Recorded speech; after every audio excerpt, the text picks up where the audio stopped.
Hello hi viewers, நான் உங்கள் நண்பன் இளங்கோவன் பேசுகிறேன். சீனாவுக்கும் பிலிப்பைன்ஸுக்கும் உள்ள சண்டை, நம்ம அவங்க ரெண்டு பேருக்குமே ஒரு பகை எல்லை பிரச்சனை அப்படின்றது நம்ம கேள்விப்பட்டிருப்போம். ஆனால் ஒரு துரு பிடிச்ச கப்பலை வச்சு எப்படி வந்து சைனாவை எந்த எக்ஸ்டென்ட்டுக்கு வெறுப்பேற்ற முடியுமோ அந்த அளவுக்கு பிலிப்பைன்ஸ் வெறுப்பேற்றுறாங்க. ஸோ இது ஏன் வந்து யூஎஸ் பிலிப்பைன்ஸ் பக்கம் நிற்கிறாங்க, ஸோ என்ன இவங்களுக்குள்ள பிரச்சனை அப்படின்றத பற்றி தான் நம்ம ஷார்ட்டாக இந்த வீடியோவில் பார்க்க போகிறோம். ஸோ வீடியோக்குள்ளே போகிறதுக்கு முன்னாடி மறக்காமல் நம்ம சேனலை சப்ஸ்கிரைப் பண்ணுங்கள் அண்ட் நோட்டிஃபிகேஷனுக்காக பெல் பட்டனையும் கிளிக் பண்ணிடுங்க. ஸோ நம்ம பிலிப்பைன்ஸுக்கும் சைனாவுக்கும் என்ன பிரச்சனை அப்படின்னு பார்த்தோன்னா, சவுத் சைனா சீல அந்த சொல்லுவாங்களே தென்சீன கடல், இதில் தான் இருக்கிற நாடு தான் பிலிப்பைன்ஸ். ஸோ அப்போ தென்சீன கடலில் இருக்க அந்த சவுத் சைனா சீல இருக்க எல்லைப்பகுதி எல்லாமே எங்களுது தான் அப்படின்றது சொல்கிறது தான் சைனா. ஸோ எங்களுக்கு எல்லாமே எங்களுக்கு தான் அப்படின்னு சொல்லிட்டு, ஆனால் இது இன்டர்நேஷ்னல் கோர்ட்டே என்ன சொன்னாங்கன்னா, இதெல்லாம் உங்களுக்குலாம் கிடையாது, அதுக்கான பேசிஸ் எதுவுமே இல்லை அப்படின்னு சொல்லிட்டு இன்டர்நேஷ்னல் கோர்ட்டே சொல்லிட்டாங்க. ஆனால் யூஎஸ் பேக் பண்ணதுனால இந்த கோர்ட்டு சொல்லலாம் ஏற்றுக்க முடியாதுன்றது தான் சைனா இந்த இடத்துல சொல்கிறாங்கன்னு பார்க்குறோம். ஸோ இப்போ பிலிப்பைன்ஸ் ஏன் வந்து யூஎஸ் இந்த அளவுக்கு சப்போர்ட் பண்ணணும், சைனாவுக்கு எதிரி அப்படின்றதுனாலயா அப்படின்னு பார்த்தோன்னா அப்படிலாம் காரணம் இல்லை. ஏன்னா சைனாவுக்கு கூட க்ளோஸாக இருக்கும்போதே அவங்க பிலிப்பைன்ஸுக்கு சப்போர்ட் பண்ணியிருக்காங்க. இதுக்கு காரணம் என்னன்னு பார்த்தா தான் அந்த துரு பிடிச்ச கப்பல் எப்படி இந்த சீனுக்குள்ளே வருது அப்படின்றதையும் நம்மளால் புரிஞ்சிக்க முடியும். ஸோ ஃபஸ்ட்டு வந்து பார்த்தோன்னா பிலிப்பைன்ஸை பொறுத்த அளவுக்கு ஸ்பெயின் இருக்காங்களே அவங்களுடைய கண்ட்ரோலில் தான் இருந்தாங்க 1800 எண்டு அந்த கட்டத்தில். ஸோ அப்போ ஸ்பெயினுக்கும் அதுக்கப்புறம் வந்து யூஎஸ்ஏவுக்கும் ஃபைட் நடக்கும். ஸோ அந்த போரில் அமெரிக்கா ஜெயிச்சிருவாங்க. ஸோ அப்போ இவங்க கண்ட்ரோலில் இருந்தாங்க பிலிப்பைன்ஸை, இவ்வளோ நாள் ஸ்பெயின் கண்ட்ரோலில் இருந்தாங்க இல்லையா. ஸோ இப்போ அமெரிக்கா ஜெயிச்ச உடனே ஃப்ரீடம்லாம் கொடுத்துடல, எங்கள் கண்ட்ரோலில் வாங்க அப்படின்னு சொல்லிட்டாங்க. ஸோ அப்போ அமெரிக்காவுக்கு எதிராக பெரிய அளவுக்கு எழுச்சிலாம் வருது. ஸோ அதை வந்து கடுமையாக அடக்குறாங்க, நிறைய பேர் உயிரிழக்கிறாங்க அந்த அடக்குமுறையில் அப்படின்றதையும் நம்ம பார்க்குறோம். ஸோ இப்போ பிலிப்பைன்ஸை அமெரிக்கா அவங்களுடைய கண்ட்ரோலில் எடுத்துக்கிட்டாங்க. இதெல்லாம் நம்ம சொல்கிறது எப்போ அப்படின்னா செகண்ட் வேர்ல்டு வார் காலகட்டத்தில். ஸோ அப்போவே அவங்க மிலிட்ரி அங்கே கொண்டுட்டு போகிறது, பேஸ் உருவாக்குறது, இதெல்லாத்தையுமே அமெரிக்கா அவங்க பண்ணிட்டாங்க. ஸோ அப்போ சைனாவுக்கு பக்கத்தில் இருக்கிற பிலிப்பைன்ஸில் அமெரிக்காவோட மிலிட்ரி பேஸ் அங்கே இருக்குன்றதை நம்ம பார்த்துக்கணும். ஸோ இப்போ அந்த தென்சீன கடல் பிரச்சனையை நம்ம ஏற்கனவே பார்க்கும்போது, இப்போ பிலிப்பைன்ஸ் மட்டும்தான் எதிர்ப்பு தெரிவிக்கிறாங்களான்னா அந்த ஏரியாவில் இருக்கிற எல்லா நாடுகளும், வியட்நாம், அதுக்கு அடுத்தது பார்த்தோம்னா மலேசியா, அங்கே இருக்கிற எல்லா நாடுகளும், ப்ரூனே, இவங்க எல்லாருமே எதிர்ப்பு தெரிவிப்பாங்க.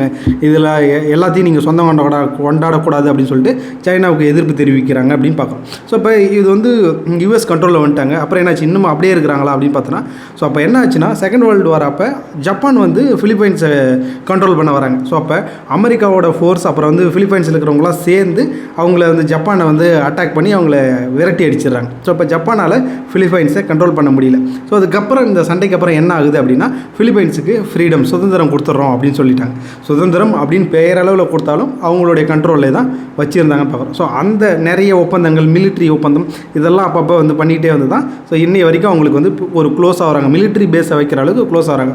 ஸோ இப்போ இருக்கிற இப்போ இருக்கிற யாருன்னா ஃபெர்னாடினாண்ட் மேக்ரோஸ் ஜூனியர் அப்படின்னு சொல்லுவாங்க. ஸோ இவரோட அப்பா வந்து கிட்டத்தட்ட ஒரு 20 இயர்ஸ் கண்டினியூஸாக பிலிப்பைன்ஸ் ஆட்சி பண்ணியிருப்பார், அதுவும் யூஎஸோட ஹெல்ப்பால் தான். ஸோ அப்போ வந்து பார்த்தோம் அப்படின்னா மிலிட்ரி பேஸ் வந்து இன்றைக்குமே என்ன ஒப்பந்தம் அப்படின்னு பார்த்தோன்னா, அதிகமாக மிலிட்ரி பர்சனை இன்க்ரீஸ் பண்ணிக்கலாம் அப்படின்ற அளவுக்கு ஒப்பந்தம்லாம் வருதுன்னு பார்க்கணும். ஸோ இப்போ இந்த துருப்பிடிச்ச கப்பலுக்கு நம்ம வரும், இது எப்படி வந்துச்சுன்னு சொல்லிட்டு. ஸோ இப்போ இந்த எல்லை பிரச்சனை வரும்போது என்ன பண்ணுறாங்கன்னா, யூஎஸ் வந்து செகண்ட் வேர்ல்டு வார் அப்போ யூஸ் பண்ண ஒரு போர் கப்பல் வச்சுருந்தாங்க. ஸோ அதை வியட்நாம் போர்லலாம் கூட யூஸ் பண்ணாங்க. ஸோ அதுக்கப்புறம் இந்த ஃப்ரெண்ட்ஷிப்பாக இருக்கிற பிலிப்பைன்ஸுக்கு அந்த கப்பலை கொடுத்துட்டாங்க. ஸோ அப்போ அதை தான் என்ன சொல்லுவாங்கன்னா பிஆர்பி சியரா மேட்ரி அப்படின்னு சொல்லிட்டு ஒரு கப்பல் சொல்லுவாங்க. ஸோ இந்த கப்பலை தான் பிலிப்பைன்ஸ் என்ன பண்ணாங்க, தென்சீன எல்லா பகுதியும் வந்து உங்களுக்கு நான் சொல்கிறேன், இது வந்து இங்கே இடத்துல நாங்கள் ஒரு பெரிய போர் கப்பலை போய் நிற்க வைக்கிறோம் அப்படின்னு சொல்லிட்டு வாண்டடாக அங்கே ஒரு பகுதியில் தென்சீன கடலில் ஒரு மணல் திட்டுலாம் சொல்லுவாங்களே அங்கே அந்த ஏரியாவில். ஸோ அந்த ஒரு பகுதியில் போயிட்டு ஒரு கரை இருக்கிற இடத்துல பக்கத்தில் அவங்க ஒரு ஏரியா, ஏன்னா ஆர்டிஃபிஷியலாக நிறைய பகுதிகளை மணல் போட்டு அங்கே தீவு மாதிரி உண்டாக்குறாங்க சைனா அப்படின்றலாம் நம்ம படிச்சிருக்கோம்.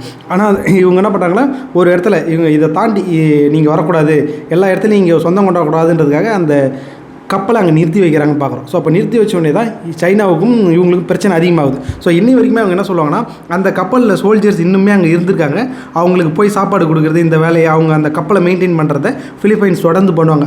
ஸோ இப்போ சைனா என்ன பண்ணுவாங்கன்னா, இது எங்களோட பகுதியில் இருக்குது, நீங்கள் இங்கே கப்பல்லாம் நிறுத்தக்கூடாது, அதை எப்படியோ டோ பண்ணின்னு போங்கன்னு சொல்லிட்டு பண்ணுவாங்க. ஸோ இப்போ அந்த கப்பலை துருப்பிடிச்ச கப்பலை சந்திக்க வர்ற மிலிட்ரி கப்பல்லாம் இருக்குல்லையே பிலிப்பைன்ஸ், அவங்க மேலே வந்து தண்ணி அடிக்கிறது, ஸோ அவங்கள விரட்டி அடிக்கிறது, இந்த மாதிரியான வேலைகளை சைனா பண்ணுவாங்க. ஸோ இப்போ இந்த கிளாஷ் தான் வந்து பெரிய அளவில் போயிட்டுருக்கும். ஸோ இப்போ அமெரிக்காவுக்கு பொறுத்த அளவுக்கு என்ன அப்படின்னா, இந்த இடத்துல வந்து அவங்களுக்கும் அக்சஸ் வேணும் அப்படின்றது தான் அவங்களுடைய. ஸோ பிலிப்பைன்ஸை பொறுத்த அளவுக்கு இந்த தீவு இந்த சின்ன சின்ன இடம்லாம் இருக்குல்ல, இதில் எங்களுக்கும் பங்குண்டு, அதாவது தென்சீன கடலில் எல்லாத்தையுமே உங்களுக்கு கொடுத்துட முடியாது அப்படின்றது தான். ஸோ அதுக்கு யூஎஸ் மாதிரியான ஒரு ஆளோட சப்போர்ட் அவங்களுக்கு தேவை அப்படின்றத பார்க்குறோம். சைனாவை பொறுத்தளவு அவங்க சொல்லுவாங்க, உங்கள் ஒரு 8 டாட்டட் லைன்ஸ் மாதிரி போட்டு எல்லாமே எங்களுது தான் அப்படின்னு சொல்கிறாங்க. ஸோ அப்போ ஃபுல் அண்ட் ஃபுல், அதாவது இப்போ இருக்கிற ஒரு ஃபெர்டினாண்ட் ஜூனியருக்கு முன்னாடி இருக்கிறவர் வந்து சைனாவுக்கு அலைண்டாக அமெரிக்காவுக்கு எதிராக இருந்தார்.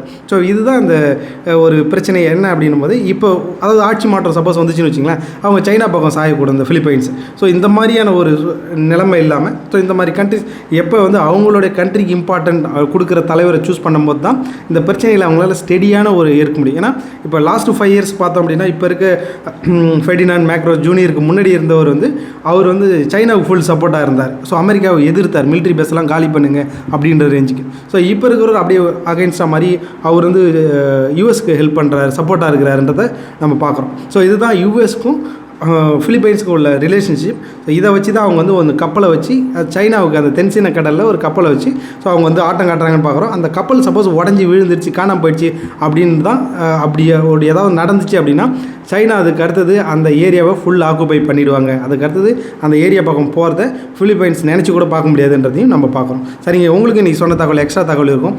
ஸோ கமெண்ட்ஸில் ஆட் பண்ணுங்கள். வேறு ஒரு வீடியோட உங்களை வந்து சந்திக்கிறேன். நன்றி, வணக்கம்.